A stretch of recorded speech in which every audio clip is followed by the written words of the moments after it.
ఈ ఇల్లు వచ్చండి 12 డిగ్రీలు ఈశాన్యం తిరిగిన ఇల్లు అండి. 12 డిగ్రీలు తిరిగి ఉందా ఈశాన్యానికి. అయితే ఇక్కడ 12 డిగ్రీలు ఎప్పుడైతే తిరిగిందో దిక్కులు అనేవి మారుతూ ఉంటాయండి. అంటే 90 డిగ్రీలు ఉన్నటువంటి ఇల్లు ఒకలాగా ఉంటుంది, 10 డిగ్రీలు 12 డిగ్రీలు అలా తిరిగిన దానికి దాని జోన్స్ స్థానాలు అనేవి మారుతూ ఉంటాయండి. అంటే ఈశాన్యం అనేది ఇలా జరుగుతూ వస్తుంది. అలాగే ఈ దేవతలు ఈ 32 దేవతా స్థానాలు వాటి స్థానాలు మార్చుకుంటూ ఉంటాయి అన్నమాట. అండి అలాగా చూసినప్పుడు ఈ ఎంట్రన్స్ చాలా బాగుంది.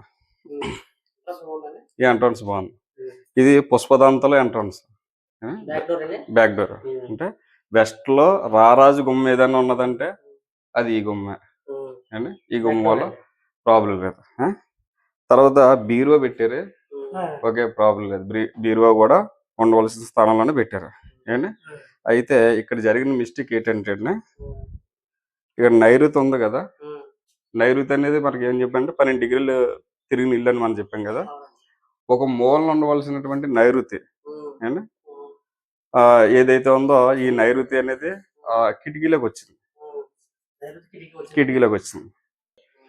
నైరుతి అనేది భూమి తత్వానికి సంబంధించింది అండి. ఈ భూమి తత్వం అనేది ఏమందంటే దాని కలర్ వచ్చి ఎల్లో కలర్, లోహం వచ్చి ఇత్తడి. కాబట్టి ఈ మెయిన్ ఏంటంటే ఈ నైరుతిని ఫస్ట్ వీక్ చేసేది ఇది. అంటే నైరుతిని అంటే మనకి ఈశాన్యంలో కిటికీలు ఉండాలి, మంచి వెలుతురు రావాలి. నైరుతిలో ఈ వెలుతురు అనేది లీక్ అవ్వకూడదు, ఆ ఎనర్జీని స్టోర్ చేయాలి నైరుతి. ఇక్కడ ఏముందంటే స్టోర్ చేయకుండా ఏముందంటే లీక్ చేస్తూ ఉంటుంది. కాబట్టి పూర్తి నైరుతిలో కిటికీ ఉందండి. నైరుతి ప్రాబ్లం అని చెప్పాను కదండి. నైరుతి ప్రాబ్లం అంటే గోడ మందాలు తగ్గడం లేకపోతే ఎత్తులు తగ్గడం కూడా కాకుండా కిటికీ కూడా వచ్చినప్పుడు మన ఎనర్జీని, ఇంటి యొక్క ఎనర్జీని ఈ కిటికీ లీక్ చేస్తుంది. ఎందుకంటే మన గాలి గురించి ఏం చేస్తాం, కిటికీలు తీసుకున్నప్పుడు ఏం చేస్తారంటే ఇప్పుడు ఇందులోంచి వెలుతురు వస్తుందండి, నైరుతిలోంచి వెలుతురు వస్తుంది, మూసుకోండి. తర్వాత మీరు ఏం చేస్తారంటే ఈ గోడ ఇవి ఉన్నాయి కదా, అంటే కొద్దిగా సరే మూలన బలంగా స్ట్రాంగ్ గా చేయాలి నైరుతిని. ఎత్తొద్దు అంటే మనం ఏం చేయాలంటే అండి కనీసం ఈ గోడని ఎక్కడి వరకు అన్నా సరే కట్టండి ఇలాగా మూసేయండి. ఎందుకంటే ఇదంతా కూడా ఓపెన్ అయిపోద్ది కిటికీతో. ఆ గోడ కాడి నుంచి ఇలా చూసుకున్నట్టయితే కిటికీ ఓపెన్ అయిపోయిందండి. కిటికీ వల్ల గోడ లేదు సరేనా. కాబట్టి ఇక్కడ ఒక కాన్ ఉంచుకుంటే ఇలాగా ఇలా గోడ కట్టేసుకుంటున్నాం. ఇలా లైట్ వెళ్ళి ఎప్పుడైతే వేస్తామో ఆటోమేటిక్గా ఏంటంటే దీనికి ఒక ఎనర్జీ అనేది స్టార్ట్ అవుతుంది.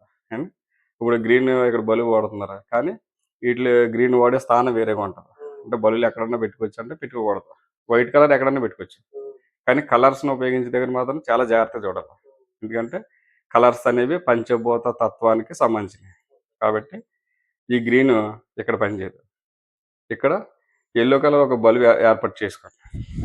యువతల మేకుంది కదా, అక్కడ ఏం చేస్తారంటే ఒక వాల్ ఏర్పాటు చేసుకుంటే అక్కడ ఎల్లో కలర్ వెలుగుతూ ఉండాలి కంటిన్యూగా, 0 వోల్టేజ్ ఇలాంటివి ఏదైనా అక్కడ పెట్టుకుంటే ఏమంటే మీకు నైరుతిలో బలాన్ని ఇస్తుంది అన్నమాట. అంటే నైరుతి అంటే యజమాని, తర్వాత అభివృద్ధి, తర్వాత పితృదేవతల యొక్క అనుగ్రహం కూడా ఉండాలి అనుకుంటే నైరుతి పోవాలి.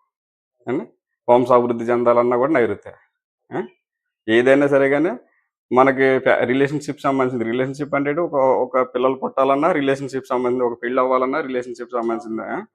అలాగా మనకి మిత్రులు పెరగాలన్నా సరే రిలేషన్షిప్ సంబంధించింది. ఇదంతా కూడా రిలేషన్షిప్ లోకి వస్తుంది. కాబట్టి ఈ రెండు ఇలా మార్చుకోండి.